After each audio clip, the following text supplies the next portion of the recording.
எல்லாருக்கும் வணக்கம். இது உங்கள் study with Dharshini YouTube channel. நம்ம இந்த வீடியோவில் டிசம்பர் 16ஆம் தேதிக்கான கரண்ட் அஃபேர்ஸ் பார்க்க போகிறோம். இன்றைக்கான கரண்ட் அஃபேர்ஸ் பார்க்கறதுக்கு முன்னாடி எஸ்டர்டே கரண்ட் அஃபேர்ஸ் ஒரு தடவை ரிவிஷன் பார்த்துட்டு ஸ்டார்ட் பண்ணலாம். ஸோ டிசம்பர் 14 மற்றும் 15 இந்த 2 தேதிகளுக்கான கரண்ட் அஃபேர்ஸ் ரிவிஷன் பார்க்கலாம். ஃபர்ஸ்ட் கொஸ்டின், புதிய தலைமை தகவல் ஆணையராக தேர்வு செய்யப்பட்டவர் யார்? ஆன்சர் ராஜ்குமார் கோயல். சர்வதேச அளவில் பாதுகாப்பான சிலிக்கான் விநியோக சங்கிலியை கட்டமைக்கும் வகையில் அமெரிக்காவில் தொடங்கப்பட்ட கூட்டமைப்பு எது? Answer back silica. 2025ஆம் ஆண்டு எத்தனை பாரம்பரிய கூறுகள் யுனெஸ்கோ பாரம்பரிய பட்டியலில் சேர்க்கப்பட்டுள்ளது? ஆன்சர் 67. ஸோ இந்தியாவிலேருந்து தீபாவளி உட்பட மொத்தமாக 67 பாரம்பரிய கூறுகளை சேர்த்திருக்காங்க. தொழுநோய் கீழ்கண்ட எந்த பாக்டீரியா கிருமியால் ஏற்படுகிறது? Answer mycobacterium leprae. சாணைக்கல்லில் சிந்து எழுத்துக்கள் இருப்பது எங்கு கண்டுபிடிக்கப்பட்டுள்ளது? ஆன்சர் தூத்துக்குடி. கிழக்கு ஆப்பிரிக்க பிராந்திய அமைப்பான இகாட்டிலிருந்து எந்த நாடு விலகியுள்ளது? ஆன்சர் எரித்ரியா. மாமன்னர் பெரும்பிடுகு முத்தரையர் நினைவு அஞ்சல் தலையை வெளியிட்டவர் யார்? Answer CP Radhakrishnan. துணை குடியரசுத் தலைவர் சிபி ராதாகிருஷ்ணன். எரிசக்தி பாதுகாப்பு தினம் எந்த நாளில் அனுசரிக்கப்படுகிறது? ஆன்சர் டிசம்பர் 14ஆம் தேதி. நாடாளுமன்ற தாக்குதல் நினைவு தினம் எந்த நாளில் அனுசரிக்கப்படுகிறது? ஆன்சர் டிசம்பர் 13ஆம் தேதி. மாஸ்டர் சூப்பர் 100 பேட்மிண்டன் போட்டியில் மகளிர் பிரிவில் சாம்பியன் பட்டம் வென்றவர் யார்? ஆன்சர் உன்னதி ஹூடா. உலகக்கோப்பை ஸ்குவாஷ் போட்டியில் எந்த நாடு சாம்பியன் பட்டம் வென்றது? Answer India. ஸோ டிசம்பர் 16ஆம் தேதிக்கான current affairs, today current affairs. So அதுக்கு முன்னாடி இப்போ நாளைக்கு பார்த்தீங்கன்னா குரூப் 1, குரூப் 2, குரூப் 4க்கு ஹோல் டெஸ்ட் பேட்ச் ஸ்டார்ட் ஆகுது. ஃபீஸ் 999, ஓல்டு ஸ்டூடெண்ட்னா 899 பே பண்ணி ஜாயின் பண்ணிக்கலாம். அதே மாதிரி 20ஆம் தேதி உங்களுக்கு current affairs test batch start ஆகுது. இதில் இந்த வருஷம் ஜூன்லேருந்து நெக்ஸ்ட் இயர் ஆகஸ்ட் வரைக்கும் கவர் ஆகும். அதாவது 15 மாதம் இதில் கவர் பண்ணுறோம். ஒன்லி டெஸ்ட் மட்டும் போதுன்னா 350 வித் மந்த்லி பிடிஎஃப். படிக்கிறதுக்கு மந்த்லி பிடிஎஃபோட டெஸ்ட் வேணும் அப்படின்னா அதுக்கு 850 ஃபீஸு. டிஸ்கிரிப்ஷனில் அதுக்கான டீட்டெயில் கொடுத்துருக்கோம், செக் பண்ணி பார்த்துக்கோங்க. டவுட் இருக்கவங்க காண்டாக்ட் பண்ணி கேட்கலாம். காண்டாக்ட் நம்பர் டிஸ்கிரிப்ஷனில் இருக்கு. சரி, இப்போ கரண்ட் அஃபேர்ஸ் பார்க்கலாம். ஃபர்ஸ்ட் இம்பார்ட்டன்ட் டே இன்னைக்கு டிசம்பர் 16 தானே. ஸோ டிசம்பர் 16ல என்ன டே செலிப்ரேட் பண்ணுறோம் அப்படின்னா விஜய் திவாஸ் செலிப்ரேட் பண்ணுறோம். அதாவது வெற்றி தினமானது செலிப்ரேட் பண்ணுறோம். ஸோ அப்போ வெற்றி தினம்னா எதில் நம்ம அடைந்த வெற்றியை செலிப்ரேட் பண்ணுற வகையில் இந்த டே செலிப்ரேட் பண்ணுறோம் அப்படின்னா இந்தியா பாகிஸ்தான் போரில் இந்தியா வெற்றி பெற்றிருக்கோம். 1971 இந்தியா பாகிஸ்தான் போர் நடந்திருக்கும். ஸோ அந்த போரில் பார்த்தீங்கன்னா இந்த டிசம்பர் 16ஆம் தேதி பாகிஸ்தானுடைய 93,000 சோல்ஜர்ஸ், அதாவது ராணுவ வீரர்கள் பார்த்தீங்கன்னா இந்தியா கிட்ட சரணடைஞ்சிருப்பாங்க. ஸோ அந்த வெற்றியை நம்ம செலிப்ரேட் பண்ணுற வகையில் தான் விஜய் திவாஸ் அப்படிங்கிற ஒரு டே செலிப்ரேட் பண்ணுறோம். சரி, எதுக்காக இந்த போர் நடந்துச்சு அப்படின்னு கேட்டிங்கன்னா நம்ம இந்தியா சுதந்திரம் அடைந்த போது இந்தியா பாகிஸ்தான் சொல்லிட்டு 2 நாடாக பிரிச்சிருப்பாங்க. இந்த சைடு மேற்கு பாகிஸ்தானும் இந்த சைடு கிழக்கு பாகிஸ்தானும் இருக்கு. ஸோ இந்த மேற்கு பாகிஸ்தான் பார்த்தீங்கன்னா அவங்களோட இன்ஃப்ளூயன்ஸை இந்த கிழக்கு பாகிஸ்தானில் அதிகமாக செலுத்துறாங்க. ஒரே ஆட்சி தான், ஆனால் இவங்களோட மொழி இவங்களோட ஆட்சி தான். இங்கேருந்து சுரண்டுற மாதிரி தான் அவங்க ஒர்க் பண்ணுறாங்களே தவிர இங்கே உள்ள மக்களுக்கு ஹெல்ப் பண்ணணும் அப்படிங்கிற வகையில் மேற்கு பாகிஸ்தான் இல்லை. ஸோ அதனால இந்த கிழக்கு பாகிஸ்தான் மக்கள் என்ன பண்றாங்க அப்படின்னா எங்களுக்கு தனி நாடு வேணும் அப்படின்னு சொல்லிட்டு தான் 1971 பாகிஸ்தானோட போர் மேற்கொள்றாங்க. ஸோ அதில் இந்தியா பாகிஸ்தான், அதாவது இந்த கிழக்கு பாகிஸ்தானுக்கு ஹெல்ப் பண்ணி 1971 வெற்றியும் அடைஞ்சிருப்பாங்க. அதை தான் நம்ம விஜய் திவாஸா செலிப்ரேட் பண்றோம். அதையொட்டி பார்த்தீங்கன்னா இந்த வெற்றியில இந்த கிழக்கு பாகிஸ்தான் வங்கதேசமா மாறி இருக்கும். இப்போ பார்க்குறோம் இல்லையா, பங்களாதேஷ் வங்கதேச நாடு. அந்த வங்கதேச நாடு எப்படி உருவானுச்சு? 1971 நடைபெற்ற போரின் மூலமா கிடைத்த வெற்றியின் மூலமாக தான் வங்கதேசம் அப்படிங்கிற ஒரு தனி நாடு உருவானது. ஸோ அதை செலிப்ரேட் பண்ற வகையில தான் விஜய் திவாஸ் வெற்றி தினம் அப்படிங்கிறத நம்ம கொண்டாடுறோம். Next, state and scheme. எந்த மாநிலத்தின் சிலிசேர் ஏரி ராம்சார் பட்டியலில் சேர்க்கப்பட்டுள்ளது? ஆன்சர் ராஜஸ்தான். ஸோ இப்போ 2 வெட்லேண்டை பார்த்தீங்கன்னா ராம்சார் பட்டியலில் சேர்த்துருக்காங்க. வெட்லேண்ட் அதாவது ஈரநிலம் அப்படின்னா என்னன்னா அந்த பக்கத்தில் எப்போதுமே பார்த்தீங்கன்னா நீர் வந்து இருக்கும். ஒரு குளமாக இருக்கலாம், ஒரு ஏரியா இருக்கலாம், எப்போதுமே அங்கே நீர் இருக்கும். இல்லைன்னா ஒரு பருவ காலம், ஒரு குறிப்பிட்ட சீசனுக்கு அங்கே நீர் இருந்துக்கிட்டே இருக்கும். ஸோ வெட்லேண்ட் அப்படிங்கிறது பார்த்தீங்கன்னா பயோடைவர்சிட்டிக்கு ரொம்ப ரொம்ப முக்கியமான ஒன்றா இருக்குது. ஸோ பறவைகள் அங்கே இருக்கும், செடிகள் அதிகமாக வளரும், நெக்ஸ்ட் விலங்குகள் வாழ முடியும். இந்த மாதிரி பயோடைவர்சிட்டிக்கு இந்த வெட்லேண்ட் அப்படிங்கிறது ரொம்ப ரொம்ப முக்கியமான ஒன்றாக இருக்குது. ஸோ அந்த வெட்லேண்டை பாதுகாக்கணும், அந்த ஈரநிலங்களை பாதுகாக்கணும் அப்படிங்கிறதுக்காக 1971 ஈரான்ல பார்த்தீங்கன்னா ராம்சார் அப்படிங்கிற ஒரு நகரத்தில் உலக நாடுகள் கூடுறாங்க வெட்லேண்டை பாதுகாக்கணும் அப்படின்னு சொல்லிட்டு. ஸோ அதன்படி பார்த்தீங்கன்னா ராம்சார் ஒப்பந்தமும் கையொப்பமாகுது. இந்த மாநாடு எங்கே நடக்குது? ஈரான்ல உள்ள ராம்சார்ல. அதே ராம்சார் சிட்டியில ஒப்பந்தமும் கையொப்பமாகுது இந்த வெட்லேண்டை பாதுகாக்கணும் அப்படின்னு சொல்லிட்டு. எப்போ கையொப்பமாகுது அப்படின்னா February 2 1971 February 2 கையொப்பமாகுது. அந்த டேவை தான் நம்ம என்ன டேவா செலிப்ரேட் பண்றோம்? இன்டர்நேஷனல் வெட்லேண்ட் டேவா, ஈரநில தினமாக நம்ம செலிப்ரேட் பண்றோம். ஸோ இந்த ஒப்பந்தம் கையொப்பமானு சொல்லியா, ஸோ அதையொட்டி பார்த்தீங்கன்னா உலக நாடுகளில் பாதுகாக்க வேண்டிய ஈரநிலங்கள்லாம் இந்த பட்டியலில் சேர்த்துட்டு வராங்க. ஸோ நம்ம இந்தியாவிலேருந்து இது வரைக்கும் ஒரு 94 சேர்த்துருப்பாங்க. இப்போ எக்ஸ்ட்ரா 2 இன்க்ளூட் பண்ணி மொத்தமாக ராம்சார் தலங்களோட எண்ணிக்கைங்கிறது 96ஆக அதிகரிச்சிருக்கு. ஸோ அதில் 95வது ராம்சார் தலம் தான் இந்த சிலிசேர் ஏரி. இது ராஜஸ்தான் மாநிலத்தில் உள்ள வெட்லேண்டு. இப்போ சேர்த்துருக்காங்க இந்த ராம்சார் பட்டியலில். சிலிசேர் ஏரியும் கோப்ரா ஜலசாயும் இப்போ ராம்சார் பட்டியலில் சேர்த்துருக்காங்க. இது 95வது ராம்சார் தலம், இது 96வது ராம்சார் தலம். ஸோ மொத்தமாக இந்தியாவில் 96 ராம்சார் தலங்கள் அப்படிங்கிறது இருக்கு. ஸோ இந்த சிலிசேர் ஏரிங்கிறது ராஜஸ்தான்ல ஆல்வார்ல இருக்கு. கோப்ரா ஜலஷய் அப்படிங்கிற ஈரநிலம் பார்த்தீங்கன்னா சத்தீஸ்கர்ல பிலாஸ்பூர்ல இருக்கு. ஸோ இந்தியாவோட ராம்சார் தலங்களோட எண்ணிக்கை இதன் மூலமா 96ஆக அதிகரிச்சிருக்கு. அது மட்டும் இல்லாம நம்ம இந்தியாவிலே அதிகமான ராம்சார் தலங்களை கொண்ட மாநிலமா நம்ம தமிழ்நாடு தான் ஃபர்ஸ்ட் பிளேஸ்ல இருக்கு. தமிழ்நாட்டுல 20 ராம்சார் தலங்கள் அப்படிங்கிறது இருக்கு. Reason news. ஸோ பீகார்லேருந்து சமீபத்தில் ஒரு 2 ராம்சார் தலங்களானது சேர்க்கப்பட்டிருக்கு. ஒன்று வந்து கோகுல் ஜலசாய், இது வந்து பீகார்ல பக்சர் மாவட்டத்தில் இருக்கு.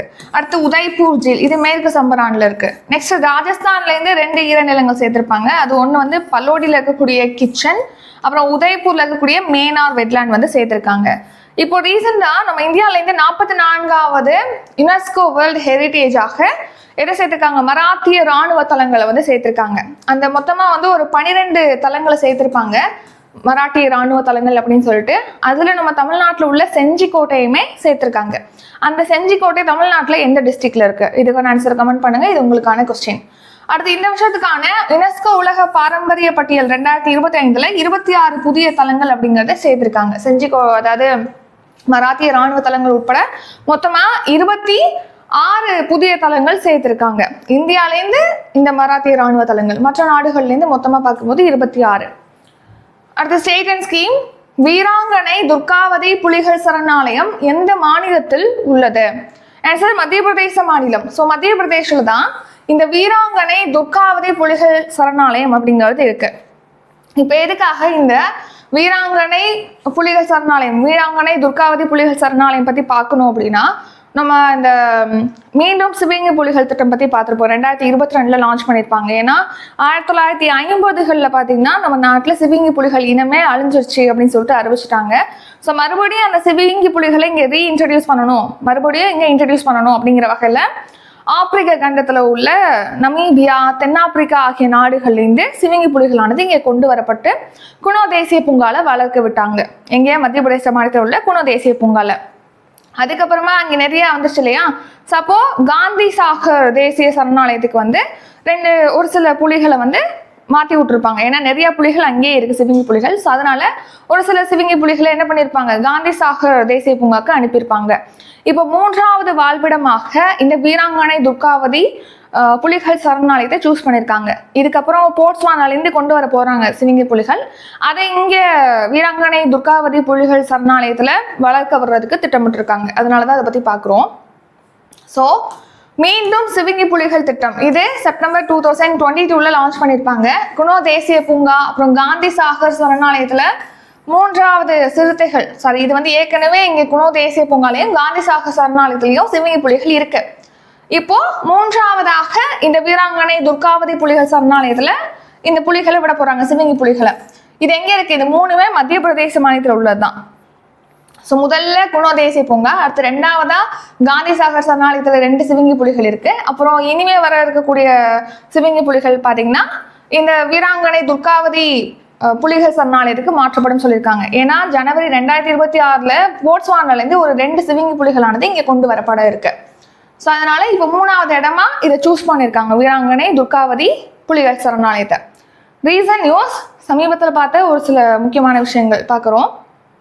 பர்தா வனவிலங்கு சரணாலயம் குஜராத்தில் இருக்கு. அடுத்து கிர் தேசிய பூங்கா குஜராத்தில் இருக்கு. சிராங்கிரிப்பு யானைகள் காப்பகம் அசாம்ல இருக்கு. சிக்னா ஜுவாலா தேசிய பூங்கா அசாம்ல இருக்கு. காசிரங்கா தேசிய பூங்காவும் அசாம் தான். கைமூர் வனவிலங்கு சரணாலயம் பீகார்ல இருக்கு. இதெல்லாம் ரீசெண்டா நியூஸ்ல நம்ம பார்த்தது. ஸோ அதனால நீங்க பார்த்து வச்சுக்கோங்க, பொறுத்துக்க மாதிரி கேட்கலாம். கழுவேலி பறவைகள் சரணாலயம் அது வந்து விழுப்புரத்துல இருக்கு, நம்ம தமிழ்நாட்டில். ராம்சார் பட்டியலில் இதை சேர்த்திருப்பாங்கன்னு நம்ம பார்த்துருப்போம். நஞ்சராயன் பறவைகள் சரணாலயம் இது வந்து திருப்பூர்ல இருக்கு. Next science and tech. இந்தியாவின் முதல் ஏஐ சைபர் குற்ற விசாரணை தளம் எது? ஆன்சர் மகா கிரைம் ஓஎஸ் ஏஐ. ஸோ மகா கிரைம் ஓஎஸ் ஏஐ இது எங்கே இன்ட்ரடியூஸ் பண்ணியிருக்காங்கன்னா மகாராஷ்டிரால. ஸோ இந்த நேம்லேயே பாருங்க, மகான்னு இருக்கா, மகாராஷ்டிராவை தான் ஷார்ட்டா மகா அப்படின்னு போட்டிருக்காங்க. மகா கிரைம் ஓஎஸ் ஏஐ. ஏஐங்கிறனால இது ஏஐ மூலமா செயல்படக்கூடியது அப்படிங்கிறத நீங்க தெரிஞ்சுக்கலாம். ஸோ மகாராஷ்டிரால மைக்ரோசாஃப்ட் நிறுவனம் பார்த்தீங்கன்னா இப்போ மகா கிரைம் ஓஎஸ் ஏஐ அப்படிங்கிற சைபர் குற்றங்களை விசாரிக்கிறதுக்காக, சைபர் குற்றங்கள் சம்பந்தமானதை வந்து நிவர்த்தி பண்றதுக்காக இதை வந்து இன்ட்ரடியூஸ் பண்ணியிருக்காங்க. ஸோ மகாராஷ்டிராவுடைய மார்வெலும் மைக்ரோசாஃப்டும் இணைஞ்சுதான் இந்த மகா கிரைம் ஓஎஸ் ஏஐ அப்படிங்கிற தளத்தை வந்து இன்ட்ரடியூஸ் பண்ணியிருக்காங்க. இதுதான் இந்தியாவில் ஃபர்ஸ்ட் டைம் வந்து ஏஐ மூலமா செயல்படக்கூடிய சைபர் குற்ற விசாரணை தளம் மகாராஷ்டிரால இன்ட்ரடியூஸ் பண்ணியிருக்காங்க. மகாராஷ்டிரா அரசுடைய எஸ்பிவி மார்வெலும் மைக்ரோசாஃப்ட் இந்தியா நிறுவனமும் சைபர் ஐயோ இணைந்து தான் இதை இன்ட்ரடியூஸ் பண்ணியிருக்காங்க. ஸோ இப்போ இணையவழி குற்றங்கள்லாம் நடக்குது இல்லையா? ஸோ அந்த இணையவழி குற்றங்களுக்கு உடனடியாக தீர்வு காணணும். நெக்ஸ்ட் மக்களுக்கு வந்து ஆதரவு அளிக்கணும், பாதிக்கப்பட்ட மக்கள் இருப்பாங்க இல்லையா, அவங்களுக்கு ஆதரவு அளிக்கணும் அப்படிங்கிற வகையில தான் இந்த மகா கிரைம் ஓஎஸ்ஏ அப்படிங்கிற அந்த இயங்குதளமானது இன்ட்ரடியூஸ் பண்ணியிருக்காங்க ஒரு தளத்தை. Reason news. நாட்டின் முதல் செயற்கை நுண்ணறிவு பல்கலைக்கழகம் மகாராஷ்டிரால அமைக்கிறாங்க. நாட்டிலே ஃபர்ஸ்ட் டைம் ஏஐ கட்டுப்பாட்டு மையம் ஆந்திரால அமைச்சிருக்காங்க. சென்ட்ரல் கவர்மெண்ட் ஸ்கீம் 100 நாள் வேலை வாய்ப்பு திட்டத்துக்கு மாற்றாக கொண்டு வரப்படும் புதிய திட்டத்தின் கீழ் மத்திய மாநில அரசுகளின் நிதி பங்களிப்பு டேஷ். ஸோ இப்போ 100 நாள் வேலை வாய்ப்பு திட்டம் பார்த்துருப்பீங்க. அதில் பார்த்தீங்கன்னா ஃபுல்லாகவே நிதியை வந்து கவர்மெண்ட் தான் கொடுத்துருக்காங்க. 100% வந்து சென்ட்ரல் கவர்மெண்ட் தான் இதுக்கு ஸ்பெண்ட் பண்ணியிருக்காங்க, நிதி வழங்கியிருக்காங்க. இப்போ புதுசாக ஒரு மசோதா இன்ட்ரடியூஸ் பண்ணுறாங்க. இந்த 100 நாள் வேலை வாய்ப்பு திட்டம் இருக்கு இல்லையா, இந்த 100 நாள் வேலையை வந்து 125 நாளாக இன்க்ரீஸ் பண்ண போகிறாங்க. அது மட்டும் இல்லாமல் அந்த ஸ்கீமோட நேமே சேஞ்ச் பண்ணுறாங்க. மகாத்மா காந்தி ஊரக வேலை வாய்ப்பு உறுதி திட்டம் அப்படின்னு சொல்லிட்டு இருக்கு இல்லையா, அதை வளர்ந்த இந்தியா, அதாவது வளர்ச்சி அடைந்த இந்தியா வேலை வாய்ப்பு திட்டம் அப்படிங்கிற மாதிரி பேர் வந்து மாற்றுறாங்க. ஸோ அதன்படி பார்த்தீங்கன்னா அதுக்கான மசோதாவை இன்ட்ரடியூஸ் பண்ணியிருக்காங்க இப்போ மக்களவையில். இப்போ அதில் என்னென்ன தெரிவிச்சிருக்காங்க அப்படின்னா, இப்போ சென்ட்ரல் கவர்மெண்ட் மட்டும்தான் இதுக்கு நிதி வழங்கிட்டு வந்தாங்க. இந்த மசோதா படி 60-40 அப்படிங்கிற ரேஷியோல மாநிலங்களும் இந்த நிதியில வந்து பகிர்ந்து கொள்ளணும் அப்படின்னு சொல்லிட்டு தெரிவிச்சிருக்காங்க. ஸோ இந்த ஒரு திட்டத்துக்கு இப்போ 1000 crore வந்து அலாட் பண்றாங்க அப்படின்னா இதுல 60% வந்து சென்ட்ரல் கவர்மெண்ட்டும், இதுல 40% வந்து அந்த சம்மந்தப்பட்ட மாநில அரசு இருக்கு இல்லையா அவங்களும் ஸ்பெண்ட் பண்ணணும் அப்படின்னு சொல்லி தெரிவிச்சிருக்காங்க. ஸோ ஆன்சர் வந்து 60-40. இது என்னன்னா சட்டப்பேரவை உள்ள மாநிலங்கள் மற்றும் யூனியன் பிரதேசங்களுக்கு தான் இது. இதுவே வந்து வடகிழக்கு மாநிலங்களா இருக்கு, இமயமலை பிரதேசங்கள்ல உள்ள மாநிலங்களா இருக்கு அப்படின்னா அவங்களுக்கு 90:10 அப்படிங்கிற ரேஷியோல மாத்திட்டாங்க. மாநிலங்கள், அந்த மாநிலங்கள் 10% மட்டும் பங்களிச்சா போதும், 90% சென்ட்ரல் கவர்மெண்ட் வந்து நிதி வழங்கிடுவாங்க. சரி, 100 நாள் வேலை வாய்ப்பு திட்டம் அப்படிங்கிறது 2005ஆம் ஆண்டு இயற்றப்பட்ட தேசிய ஊரக வேலை வாய்ப்பு சட்டத்தின் கீழ் தான் கொண்டு வந்திருப்பாங்க இந்த திட்டத்தை. 2005 சட்டம் இயற்றிருப்பாங்க, 2006 இந்த திட்டம் கொண்டு வந்திருப்பாங்க, 2009 அந்த ஸ்கீமோட நேம மகாத்மா காந்தி தேசிய ஊரக வேலை வாய்ப்பு உறுதி திட்டம் அப்படின்னு சொல்லிட்டு நேம் சேஞ்ச் பண்ணியிருப்பாங்க.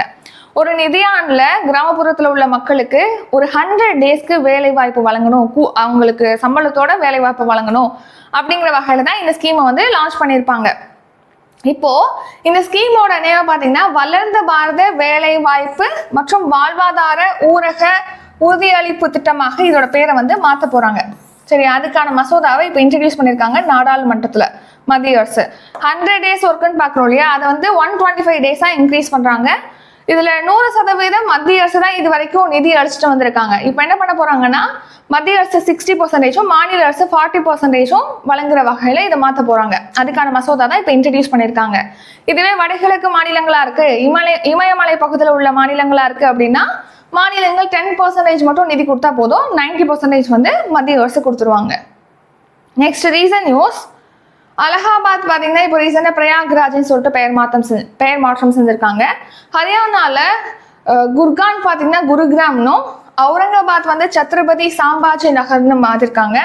அடுத்து ராஷ்டிரபதி பவன் பார்த்தீங்கன்னா அம்ரித் உத்யான் பேர் மாற்றிருக்காங்க. போர்ட் பிளேயர் இது வந்து அந்தமான் நிக்கோபரில் உள்ளது, அதாவது கேபிட்டல் அந்தமான் நிக்கோபருடைய கேபிட்டல், அதோட பேர் வந்து ஸ்ரீ விஜயபுரம் சொல்லிட்டு பெயர் மாற்றம் செஞ்சுருக்காங்க. அடுத்து ராஜ்பாத் பார்த்தீங்கன்னா கர்த்தவிய பாதைன்னு சொல்லிட்டு பெயர் மாற்றம் செஞ்சுருக்காங்க. அடுத்து டிஃபென்ஸ் கரண்ட் அஃபேர்ஸ்.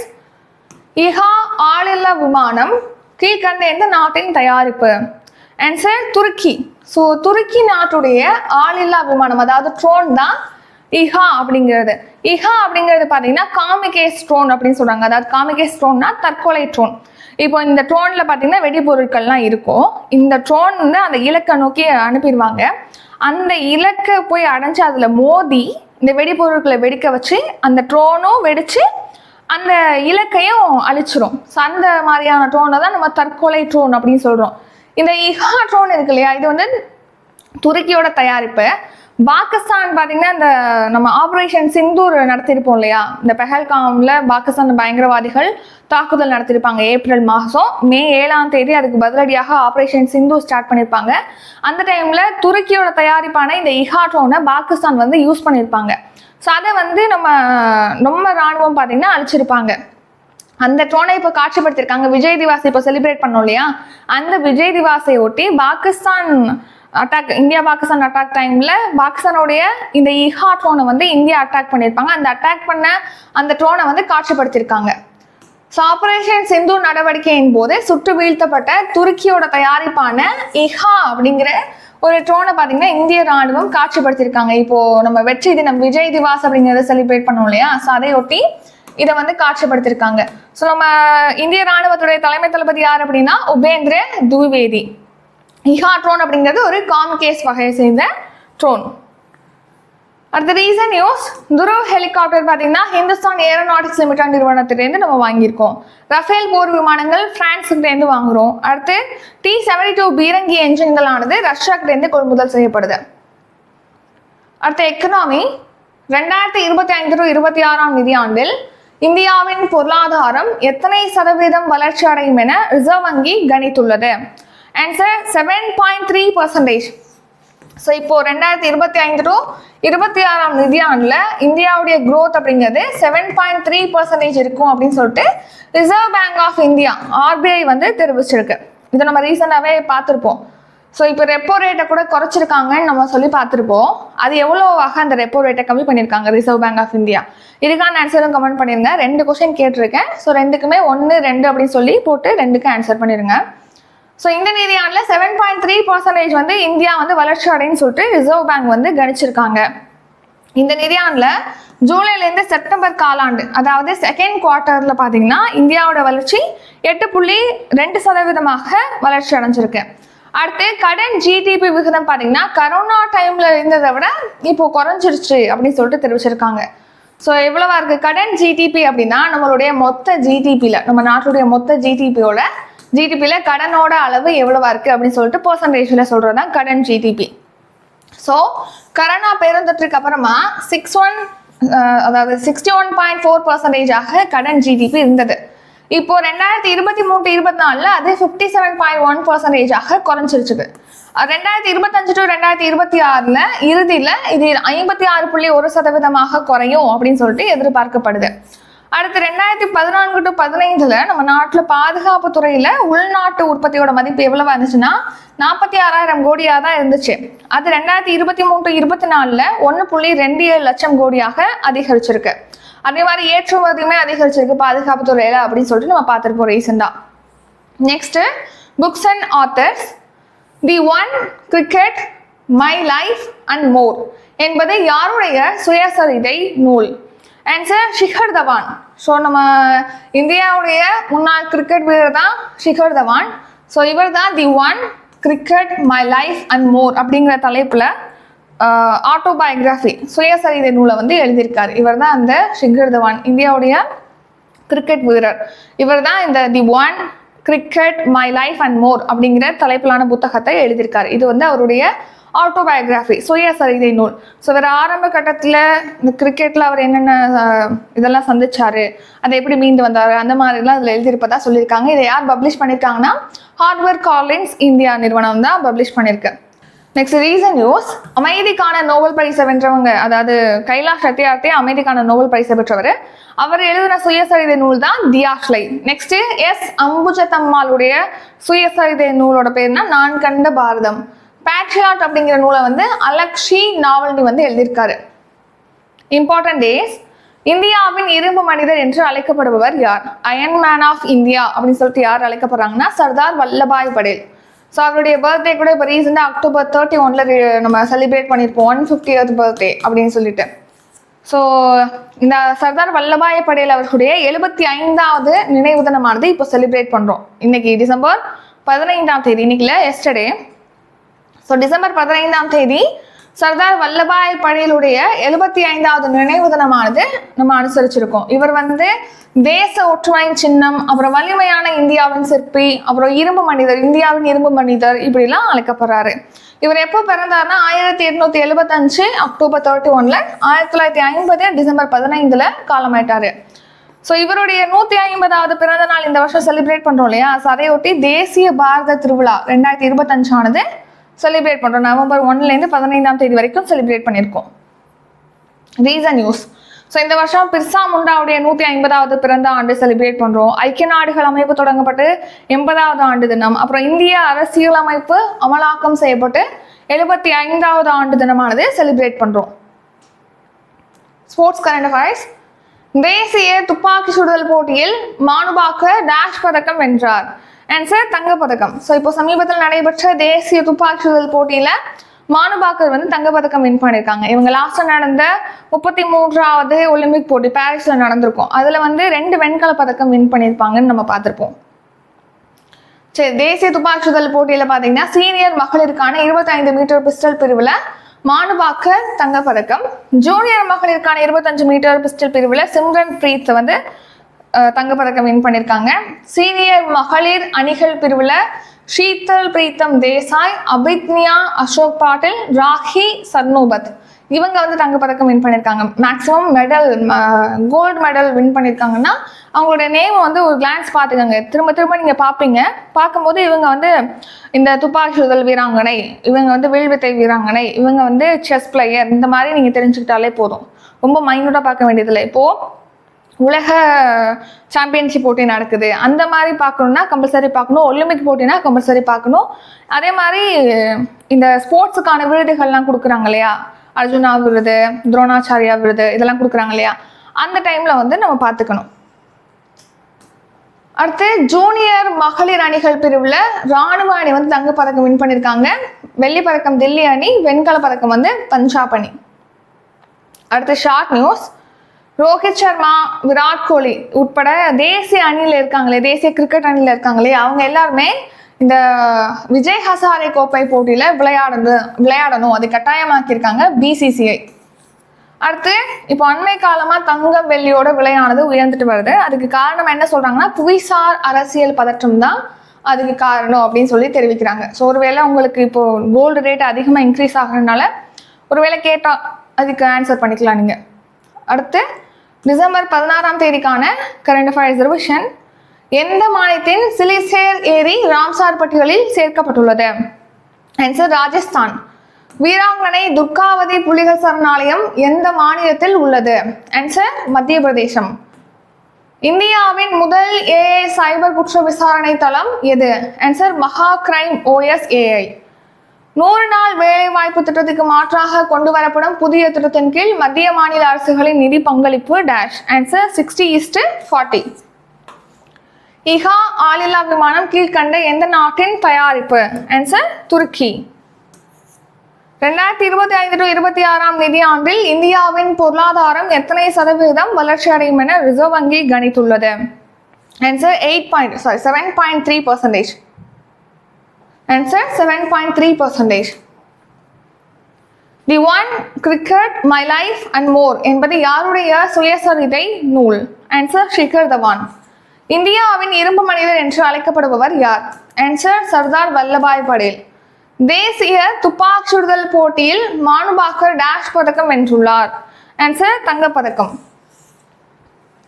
இதுடன் இன்றைக்கான கரண்ட் அஃபேர்ஸ் வீடியோ நிறைவடைகிறது. இந்த வீடியோ உங்களுக்கு பிடிச்சிருந்தா லைக் பண்ணுங்க, ஷேர் பண்ணுங்க. நம்ம சேனலை நீங்க இன்னும் சப்ஸ்கிரைப் பண்ணலன்னா மறக்காம சப்ஸ்கிரைப் பண்ணிக்கோங்க. நன்றி, வணக்கம்.